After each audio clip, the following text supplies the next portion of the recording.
Hello বন্ধুরা, আজকে আমি বানিয়েছি সজনে শাক ভাজা।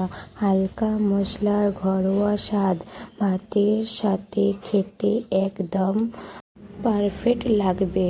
চলো ভিডিওটা দেখতে থাকো, ভালো লাগলে like, comment, share and subscribe করে দিও।